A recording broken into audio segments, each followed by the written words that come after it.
Super star Rajinikanth மற்றும் நடிகர்களான விஷ்ணு விஷால் மற்றும் விக்ராந்த் நடிப்பில் தியேட்டர்களில் வெளியான லால் சலாம் திரைப்படம் தொடர்ந்து 7வது நாளாக அனைத்து தியேட்டர்களிலும் ரொம்பவும் சக்ஸஸ்ஃபுல்லாக ரன் ஆகிட்டு இருக்கு.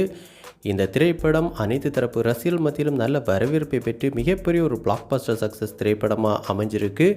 மேலும் இந்த திரைப்படம் வெளியாகி வெறும் 7 நாட்களிலேயே தியேட்டர்கள் தரப்பு, டிஸ்ட்ரிபியூட்டர்ஸ், ப்ரொடியூசர் இப்படி எல்லாருக்குமே மிகப்பெரிய அளவிலான லாபத்தையும் கொடுத்துருக்கு. இதனாலேயே பார்த்தோன்னா இந்த லால் சலாம் திரைப்படம் ஒரு பிளாக்பஸ்டர் சக்ஸஸ் திரைப்படமாக அமைஞ்சிருக்கு. இந்த நிலையில் இந்த லால் சலாம் திரைப்படம் வெளியாகி 7வது நாளான இன்று இந்த திரைப்படம் எந்த அளவுக்கு பாக்ஸ் ஆஃபீஸ் வசூல் பெற்றிருக்கு அப்படிங்கிற வசூல் விவரம் தற்போது இணையதளங்களில் வெளியாக ஆரம்பிச்சிருக்கு.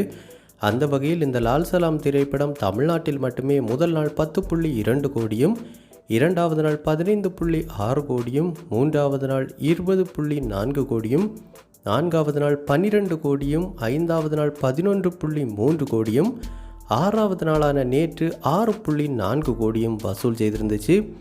இதைத் தொடர்ந்து 7வது நாளான இன்று இதுவரைக்கும் இந்த லால் சலாம் திரைப்படம் கிட்டத்தட்ட 3.2 கோடி வசூல் செய்திருக்கு அப்படிங்கிற வசூல் விவரம் தற்போது இணையதளங்களில் வெளியாகி இருக்கு. மேலும் உலகம் முழுவதுமாக இந்த 7 நாட்களும் சேர்த்து லால் சலாம் திரைப்படம் கிட்டத்தட்ட 115 கோடிக்கு மேலே வசூல் செய்து மிகப்பெரிய ஒரு வசூல் சாதனை படைச்சிருக்கு அப்படிங்கிற முழு வசூல் விவரம் தற்போது இணையதளங்களில் வெளியாகி இருக்கு.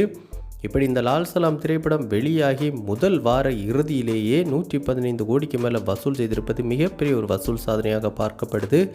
அந்த வகையில் இயக்குனர் ஐஸ்வர்யா மற்றும் நடிகர்களான நம்ம சூப்பர் ஸ்டார் ரஜினிகாந்த், விஷ்ணு விஷால், விக்ராந்த் இவர்கள் அனைவருக்குமே இந்த லால் சலாம் திரைப்படம் வசூல் ரீதியாகவும் மிகப்பெரிய ஒரு வெற்றி திரைப்படமாக அமைஞ்சிருக்கு அப்படிங்கிறதுல எந்த மாற்று கருத்தும் கிடையாது. மேலும் இயக்குனர் ஐஸ்வர்யா மற்றும் நடிகர்களான விஷ்ணு விஷால், விக்ராந்த் இவர்களுடைய சினிமா வாழ்க்கையிலேயே அதிக வசூல் செய்த திரைப்படமாகவும் இந்த லால் சலாம் திரைப்படம் தான் அமைஞ்சிருக்கு. அந்த வகையில் கண்டிப்பாக இந்த லால் சலாம் திரைப்படம் அப்படிங்கிறது இந்த படக்குழுவினர் அனைவருக்குமே மிகப்பெரிய ஒரு வெற்றி திரைப்படம் அப்படிங்கிறதுல எந்த மாற்று கருத்தும் கிடையாது. இன்னும் வரப்போகிற நாட்களிலும் இந்த லால் சலாம் திரைப்படத்தின் பாக்ஸ் ஆஃபீஸ் வசூல் மேலும் அதிகரிக்கும் அப்படின்னு எதிர்பார்க்கப்படுது.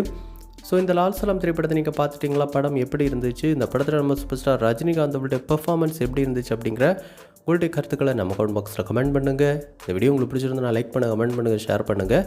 இது மாதிரி தமிழ் சினிமாவோட எக்ஸ்க்ளூசிவான பல தகவல்களுக்கு நம்ம சினிவிஷன் சேனலை சப்ஸ்கிரைப் பண்ணி சப்போர்ட் பண்ணுங்கள். கூடவே பக்கத்தில் இருக்கிற பெல் ஐக்கானை கிளிக் பண்ணி ஆல் ஆப்ஷன் கொடுத்துக்கோங்க. நன்றி, வணக்கம்.